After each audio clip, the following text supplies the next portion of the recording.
अभिवादन करते हुए 2 बार भगवत नाम का संकीर्तन करेंगे। आज तीसरे दिन की कथा में हम लोग गोता लगाएंगे। सीताराम राम राम राजा राम राम राम। सीताराम राम राम राजा राम राम राम। सीताराम राम राम राजा राम राम राम। सीताराम राम राम राजा राम राम राम। सीताराम राम राम राजा राम राम राम। सीताराम राम राम राजा राम राम राम। सीताराम राम राम राधे श्याम श्याम श्याम। सीताराम राम राम राधे श्याम श्याम श्याम।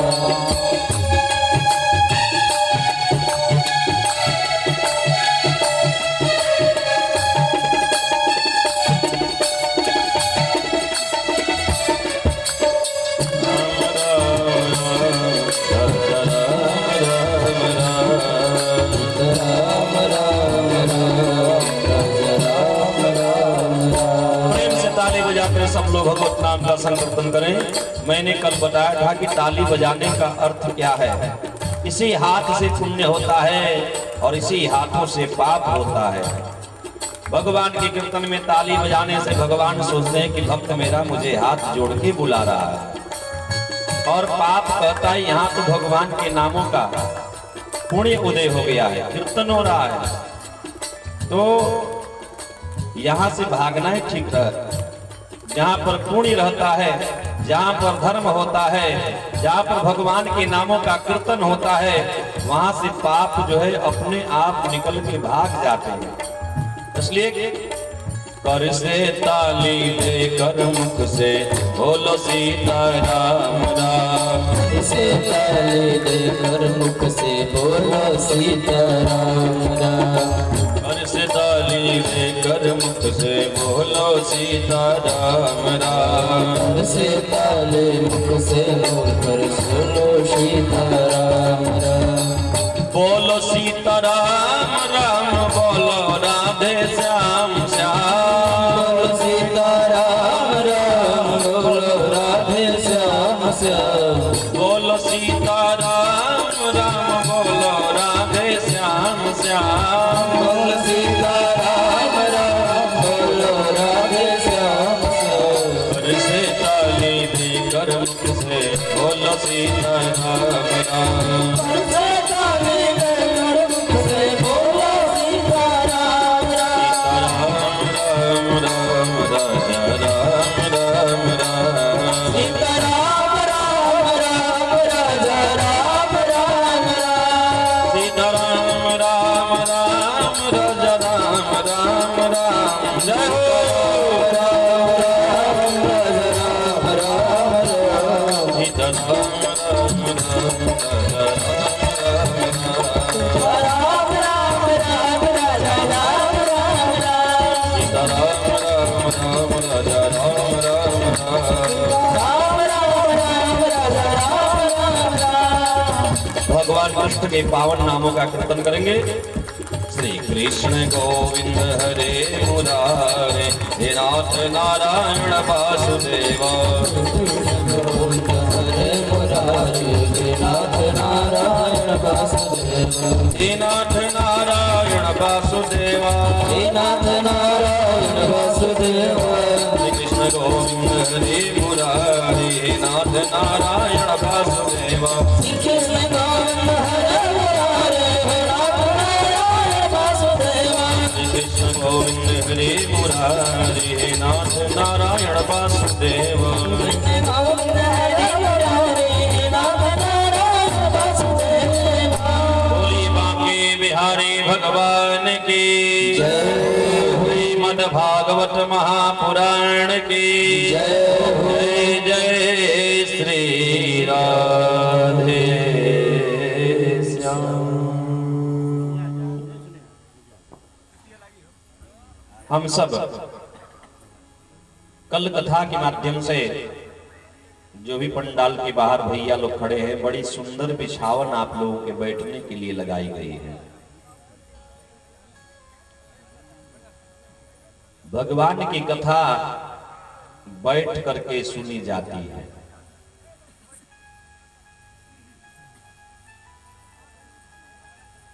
जैसे भगवान की पूजा जो होती है ना, भगवान की आरती आरत रूप होकर के किया जाता है।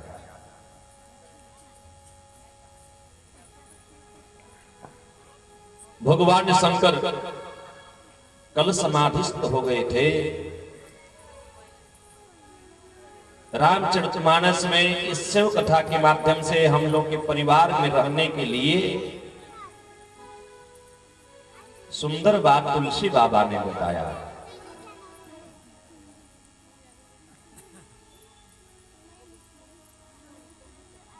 कथा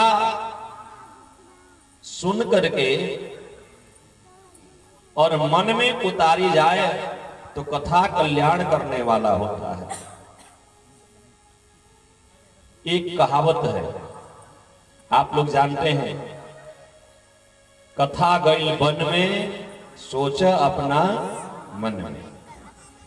कथा सुनने के लिए लोग बैठ जाते हैं, कथा सुनते हैं, लेकिन जब कथा का विश्राम हो जाता है, ये संसार का नियम है, तो कथा वन में चला जाता है। वन, राम कथा दंडक वन में, और भागवत कथा जो है तुरंत वृंदावन चला जाता है।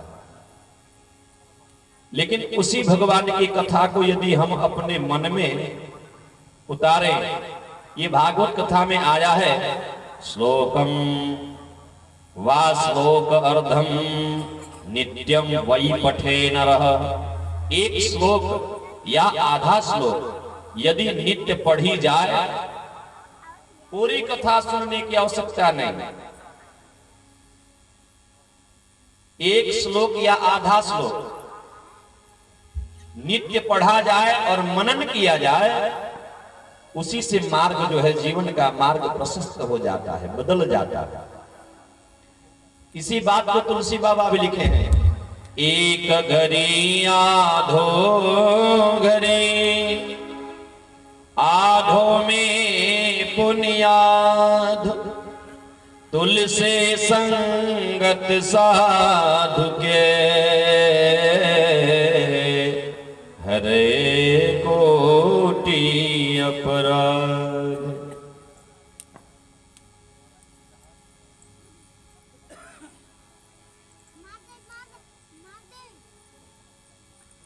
एक बार कथा हो रही थी, राम कथा। पूरी राम कथा में जो भरत चरित्र की कथा है ना,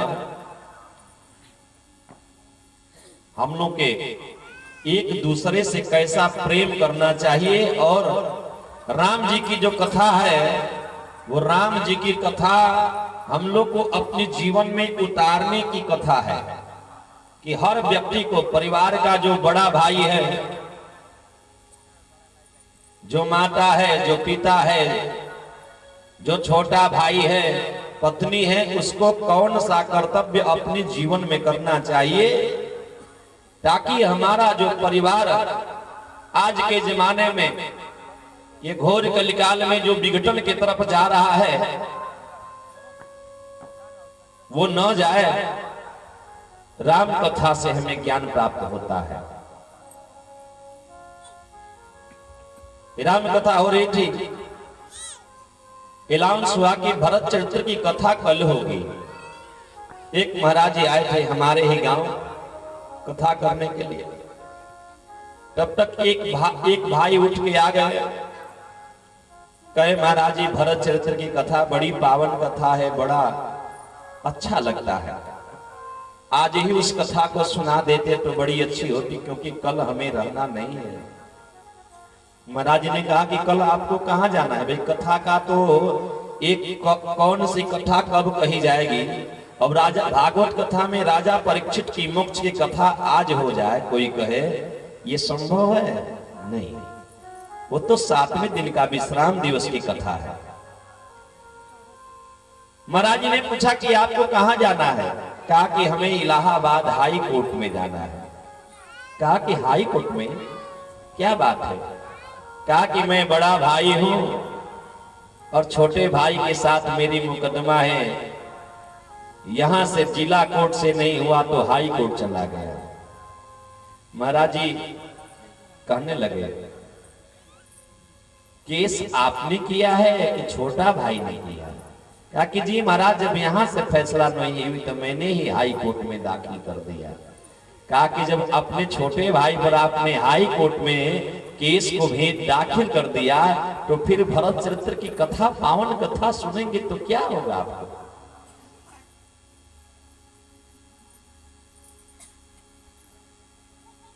राम कथा, पावन कथा या भागवत कथा, जो भी कथा हो, अपने जीवन में उतारने योग्य है। हम कथा सुन ले और सुन करके फिर उसको वहीं छोड़ दे, इससे कथा सुनने का लाभ नहीं होगा। लोग कहते हैं महाराज जी, राजा परीक्षित कथा सुन करके उनका उद्धार हो गया। भागवत कथा आज के जमाने में तो सब लोग सुनते हैं, तो उद्धार क्यों नहीं होता? देखिए, कथा दो प्रकार की है। एक तो कथा अपने लिए सुनी जाए और एक कथा कराई जाए कि लोग जान जाए कि मेरे यहाँ भागवत कथा या राम कथा हुआ। लोग हमको जान जाए कि मैंने कथा करवा दिया। ये दोनों में बड़ा अंतर है। राजा परीक्षित को मन में ये भय हो गया था कि आज के 7वें दिन हमें मरना है। हम सब जानते हैं कि जो इस जन्म लिया है धरती पे सबको मरना है, लेकिन फिर भी जब तक इस शरीर में सामर्थ्य रहता है तब तक जो है कोई भगवान को समझ नहीं पाता, कोई धर्म नहीं कर जानता है कि ये चीज अधर्म है, फिर भी आदमी जो है उससे वंचित नहीं रहता। लेकिन इन्हीं बातों पर ध्यान देना है। कथा सुनने का अभिप्राय यही है। शंकर जी की जब समाधि लगी, तुलसी बाबा ने रामचरितमानस में पति और पत्नी के प्रेम संबंध के बारे में दूध और पानी का संबंध बताया है। 1 लीटर दूध है, इसमें 1 लीटर पानी मिला दो तो दूध का जो भाव लगता है वही उस 1 लीटर पानी का भी भाव लगता है। और उसको जब आग पे बिठाया जाता है तो पानी कहता है कि मेरा प्रियतम, मेरा मित्र आज अपने में मुझे मिला करके अपने मोल में मुझे बिकवाए हैं, तो मैं जब तक इस धरती पर रहूंगा तब तक ये अग्नि रूपी ज्वाला जो है मेरे मित्र को नहीं जला सकती। वो पानी उसमें से उबल करके अग्नि को शांत करने लगता है। जब दूध आप बैठाते हैं अग्नि पर तो उसमें से उबाल होता है, वो पानी जो है निकलता है, अग्नि को बुझाना चाहता है कि मेरे मित्र को कहीं से आंच न लगे। लेकिन जब पानी बिचारा उसमें से जल के समाप्त हो जाता है तो दूध जलने लगता है, और दूध जलता है तो क्या बनता है? खोआ। उसका असली नाम है खोया। दूध जलता है तो खोया बन जाता है, और जब आप खोया को खाएंगे तो कहता है मेरे मित्र को बुलाओ, मेरे मित्र को बुलाओ, नहीं तो आपको शांत नहीं रहने देंगे। खोआ थोड़ा सा भी खाओगे तो पानी पीने की तुरंत इच्छा बन जाती है, और जब तक पानी आप नहीं पीते तब तक आपको शांत नहीं रहने देता। लेकिन ये गार्हस्थ रूपी पत्नी और पति के संबंध, जो गार्हस्थ रूपी जीवन है, इसमें कपट रूपी यदि खटाई पड़ जाता है तो दूध और पानी में यदि खटाई डाल दो तो फट जाता है, और फटने के बाद उसका नाम क्या पड़ता है? दूध अलग और पानी अलग, उसका नाम पड़ता है छीना। वो कहता है कि मेरे से मेरे मित्र को कपट रूपी खटाई डाल करके आज मुझसे छीन लिया गया, इसलिए मेरा नाम जो है छीना पड़ा। शंकर जी की जब समाधि लगी, शंकर जी ने पार्वती सती मैया को से एक बार भी नहीं कहा कि आपने ये रूप क्यों बदल दिया। लेकिन आज भगवान शंकर जब उनके मन में क्रोध हुआ, जब ग्लानि हुई कि मुझसे तो छल भी की और मुझसे मेरी पत्नी जो है झूठ भी बोल दिया, शंकर जी ने संकल्प तो किया लेकिन अपनी बात किसी से नहीं बताया और समाधि लग गई। जब भी आपका मन व्याकुल हो किसी न किसी कारण से, तो शिव जी की कथा हमें ये शिक्षा देती है कि आप भगवत भजन करने के लिए बैठ जाओ। जब भगवत भजन करने लगोगे तो आपका मन अपने आप जो है शांत हो जाएगा, और जब शांत हो जाएगा तो जो तेरे मन में व्याकुलता है ना, वो जब समाप्त हो जाएगी तो क्रोध नहीं होगा, क्रोध नहीं होगा तो पाप नहीं होगा, और पाप नहीं होगा तो आपकी पुण्य की जागृति हो जाएगी, और पुण्य जागृत हो जाएगा तो इस भव सागर से आप जो है उद्धार हो जाएंगे। इसलिए पहले मन रूपी संसार सागर को पवित्र करना है, क्योंकि जहां पर पवित्रता नहीं रहती आज वहां ठाकुर जी मेरे नहीं आते। सारे देवता लोग मिलकर के भगवान के पास पहुंचे, भगवान से निवेदन करने लगे, प्रभु हम सब पर आप कृपा कीजिए, क्योंकि तारकासुर के अत्याचार से आज ये हम सब कुपित हो गए हैं। नारायण ने कहा कि ब्रह्मा जी ने तो लिखा है कि शिव जी का पुत्र ही इसका वध करेगा, और शिव जी का पुत्र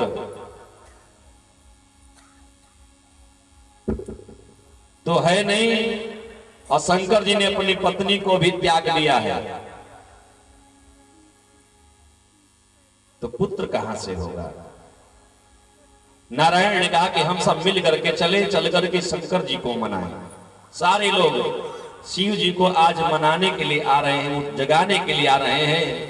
सब लोग देवता लोग साथ साथ विष्णु भगवान भी आज पहुंचे कैलाश धाम पे, और सब लोग हाथ जोड़ करके भगवान की स्तुति करने लगे। जगाए हरि भोले बाबा न जागे, जगाए हरि भोले बाबा न जागे, जगाए हरि भोले बाबा न जागे, जगाए हरि भोले बाबा न जागे। ब्रह्मा जगाए विष्णु जगाए, ब्रह्मा जगाए विष्णु जगाए, ब्रह्मा जगाए विष्णु जगाए, ब्रह्मा जगाए विष्णु जगाए, नारदी जगाए नारद जगाए, बजाए वीणा भोले बाबा न जागे, जगाए हरि भोले बाबा न जागे, जगाए हरि भोले बाबा न जागे, जगाए हरि भोले बाबा न जागे, जगाए हरि भोले बाबा न जागे। अक्षत चंदन बेल के पाते, अक्षत चंदन बेल के पाते, भांग धतूरा चढ़ाया हरि भोले बाबा न जागे, जगाए हरि भोले बाबा न जागे, जगाए हरि भोले बाबा न जागे। और कौन कौन लोग बाबा को जगा रहे हैं समाधि से? नंदी जगाए, सिंगे जगाए, नंदी जगाए, सिंगे जगाए, जगाए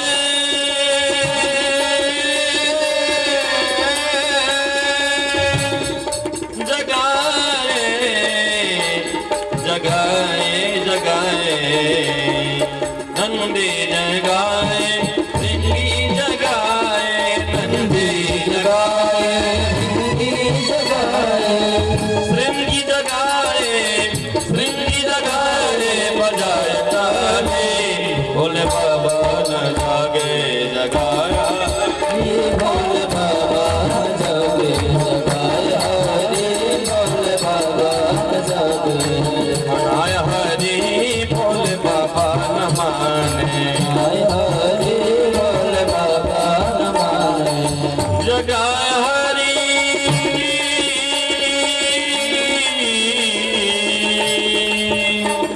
जगाए हरि जगाए हरि भोले बाबा न जागे, मनाया हरि भोले बाबा न माने,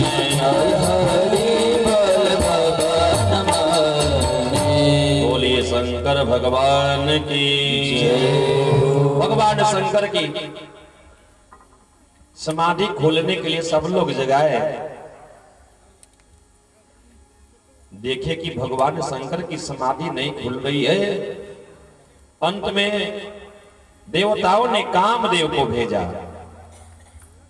कामदेव आकर के तीखी तीखी बाण चलाना शुरू किए।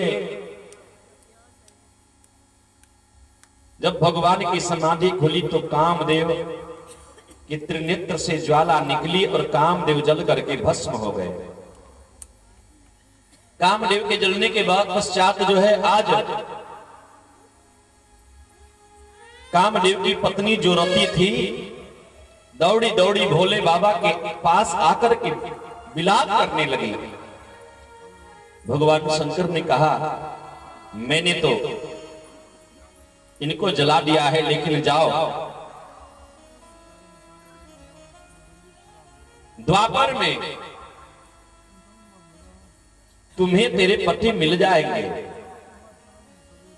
वही कामदेव जो है भगवान कृष्ण के पुत्र के रूप में रुक्मिणी के गर्भ से प्रद्युम्न के रूप में उत्पन्न हुए, जो रुक्मिणी ने जल में डाल दिया था संबरासुर के डर के चलते, और मछली निकल गई थी और संबरासुर के यहां जो है दासी के रूप में रति गई थी, जिसका नाम था भानामती। आज वही भानासुर की पत्नी थी। भानासुर जो है संबरासुर का दास था। मछली पकड़ के लेके आया। जब मछली भानामती काटने लगी तो मछली के गर्भ से वो बालक को देखी, पूर्व जन्म की बात याद आ गई और भानामती जो है आज उसे प्राप्त कर रही है। शंकर भगवान का दिया हुआ वरदान उसे आज ज्ञान हो गया। भगवान शंकर की जब समाधि खुली, कुछ ही देर के बाद भगवान ने एक अनुपम घटना उत्पन्न किया। कैलाश मार्ग हो करके सारे देवता लोग अपने अपने विमान से जाने लगे। सती मैया ने पूछा, प्रभु ये लोग कहां जा रहे हैं और जहां आप नहीं जा रहे हैं? ये बात सुनकर के भोलेनाथ ने कहा, हे देवी तुम ये बात मत पूछो। लेकिन सती के मन में ये भावना जागृत हुई, आखिर हम तो सुने हैं कि जहां आप नहीं जाते हैं वहां कोई भी कार्य सफल नहीं होता। शंकर जी ने कहा, ये लोग जहां जा रहे हैं वहां मुझे जाने के लिए निमंत्रण पत्र नहीं आ रहा है, तो बिना बुलाए कहीं नहीं जाना चाहिए। लेकिन सती मैया ने बड़ा सुंदर बात कहा। वेद और पुराण और शास्त्र में ये बात आप लोगों ने लिखा है। भगवान के दरबार में, गुरु के दरबार में, माता के घर, पिता के घर बिना बुलाए जाना चाहिए।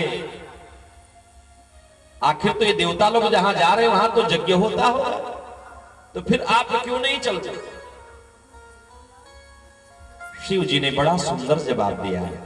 कहा, देखो वहां जाने से यदि धर्म का कार्य मेरे द्वारा जाने से बिगड़ जाए तो वहां कदापि नहीं जाना चाहिए, क्योंकि धर्म का कार्य यदि मेरे द्वारा बिगड़ जाएगा तो मेरे ऊपर प्रायश्चित लगेगा और वो पाप का बोझा जो है ढोने से समाप्त नहीं होगा। इसलिए हम वहां नहीं जा सकते। सती के मन में एक बात और उत्पन्न हो रही है। सती ने पूछा, ये भागवत की चतुर्थ स्कंद की कथा है। कहा कि महाराज आखिर कौन सा कारण है कि आप वहां नहीं जाते और कौन सा जगह है? शिव जी ने सती से कहा, वो आपके पिता का जगह है। पिता के घर यज्ञ हो रहा है और मैं यदि जाऊं तो वहां यज्ञ बिगड़ जाएगा, इसलिए वहां जाना ठीक नहीं है। जब कारण पूछी तो आज सती मैया से भोले बाबा बताना शुरू किए। कहा देखो, एक बार की बात है कि प्रजापति क्षेत्र में प्रजापतियों ने यज्ञ किया था, उसमें सबको निमंत्रण दिया था, हम भी वहां पे गए थे। और जब उस यज्ञ का मालिक जो है आपके पिता दक्ष प्रजापति को बनाया गया था। भाई जो यज्ञ का यज्ञाधीश होता है, जब आते हैं तो लोग खड़े होकर के उनका अभिवादन करते हैं। जब वो आए तो मेरा तो नियम है कि मैं जब एकांत स्थान में बैठता हूं तो मेरी समाधि लग जाती है, मैं भजन करने लगता, प्रभु के नामों का जप करने लगता। और मैं जब जप करने लगता तो फिर जो है आज मुझे ये ज्ञान नहीं रह जाता कि कौन आया कौन नहीं आया। मैं समाधिस्थ हो जाता हूं। भगवान का कीर्तन, भगवान की कथा में ऐसी शक्ति है कि आप कितना ही देर बैठोगे आपको समय का ध्यान नहीं रह जाएगा कि आप कितना समय व्यतीत हो गया। वही आप किसी दूसरे काम में बैठोगे तो समय कटता नहीं, लेकिन भगवान की दरबार में, भगवान की कथा में समय बीतते देर नहीं लगता। आपके पिता आए, मैंने उठ करके उनका स्वागत अभिवादन नहीं किया, इसलिए वो नाराज हो गए कि मेरे को सब लोगों ने उठ करके अभिवादन किया और मेरे जामाता होकर के और मेरा अभिवादन नहीं किए, तो आज जो है वो मुझे नाराज हो गए और मन में ये बात उनकी आ गई कि मेरे द्वारा यज्ञ होगा, सबको आमंत्रित करूंगा, लेकिन ये शंकर को आमंत्रित नहीं करूंगा। तो इसलिए वहां जाना ठीक नहीं है। सती ने कहा कि मेरे पिता तो यज्ञ कर रहे हैं, आप तो नहीं जाएंगे, लेकिन मैं तो अवश्य जाऊंगा। सती से भगवान शिव जी ने कहा तुम्हारा भी जाना वहां ठीक नहीं है। कहीं कहीं हम लोग को कथा में मिलता है कि माता सती और शिव जी का जो विवाह हुआ था पुख्य नक्षत्र में हुआ था।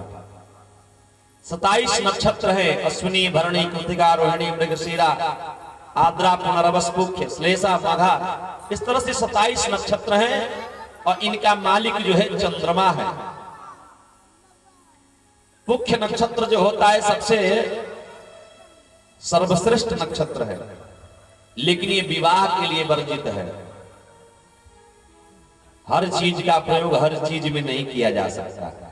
उसी पुख्य नक्षत्र में भगवान शंकर का विवाह हुआ था सती के साथ। शंकर जी जानते थे कि यदि दोबारा सती अपने मैके में जाएगी तो जल की समाप्त हो जाएगी। भगवान शिव उन्हें रोकने लगे। और दूसरी बात, भगवान के ऊपर, भगवान की कथा के ऊपर जो व्यक्ति संदेह कर लेता है उसका कल्याण नहीं होता।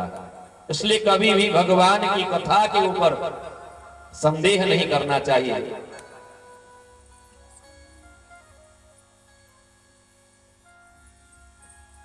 यदि कथा भगवान की नहीं होती, सत्संग नहीं होता, तो संतों का दर्शन नहीं होता। श्याम तुझसे मिलने का, सत्संग ही बहाना है, शाम तुझसे मिलने का, सत्संग ही बहाना है, शाम तुझसे मिलने का, सत्संग ही बहाना है, शाम तुझसे मिलने का, सत्संग ही बहाना है, श्याम तुझसे मिलने का, सत्संग ही बहाना है,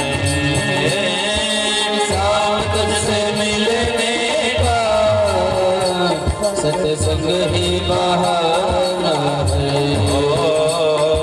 श्याम तुझसे मिलने का, सत्संग ही बहाना है, दुनिया वाले क्या जाने ये रिश्ता पुराना है। आज सत्संग के माध्यम से हम भगवान को प्राप्त करते हैं।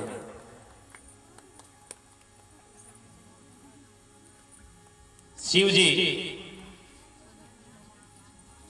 सती को समझाया, सती नहीं मानी तो सती को नंदी के साथ भगवान शंकर ने उन्हें भेज दिया। जब पिता के घर जब पहुंची तो दरबान खड़े थे दरवाजे पर, उन्होंने रोक दिया, अरे बेटी तुम्हें जाना ठीक नहीं, तुम घर लौट जाओ। लेकिन आज सती नहीं मानी, जब घर में पहुंची सारी जितने बहन थी 15 जो बहन थी सभी हंसी उड़ाने लगे, रे तू अकेले आई हो। एक कहावत है ना कि जब मनुष्य का दुर्दिन समय आता है ना, अपने लोग भी साथ छोड़ देते हैं, कोई सुनने वाला नहीं मिलता। सती जब पहुंची तो आज सारी बहनें हंसी उड़ाने लगी, तू अकेले आई हो, अरे वो तेरा बुढ़वा कहां है जो बैल पे चढ़ के घूमता है। सती बड़ी दुखी हुई, लेकिन उनकी जो माता थी, आज माता बड़े प्रेम से मिली, बेटी चली चलो तू आ गई ना, आज तू आ गई तो मेरा ये यज्ञ सफल हो गया, क्योंकि सब लोग दिखाई देते थे, आज बेटी तू नहीं दिखाई देती थी तो मेरे मन में बड़ा जो है दुख होता था। एक माता पिता के यदि कई संतान हो और कोई कार्य होता है, सब लोग आते हैं और उसमें एक नहीं आता है तो माता का हृदय जो है रोने लगता है। माता बड़ी प्रेम से मिली, जब सती मैया पिता की यज्ञशाला में पहुंची तो देखी, पिता ने देख करके क्रोध में आज उनको जो है बुरा भला कहने लगा, शिव जी का अपमान करने लगा। सती ने देखा यज्ञशाला में प्रवेश करके कि मेरे संग प्रभु का तो कहीं भाग दिखाई नहीं देता।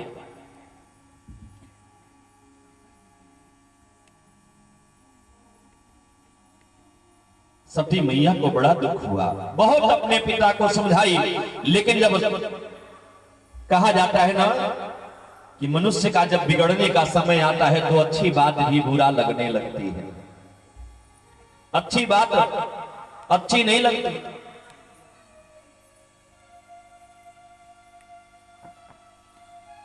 आज सती माता ने अपने पिता को बहुत समझाई, लेकिन पिता नहीं माने, शिव जी का अपमान करने लगे। सती मैया को क्रोध हो पाप कर्म होने लगता है, कुछ न कुछ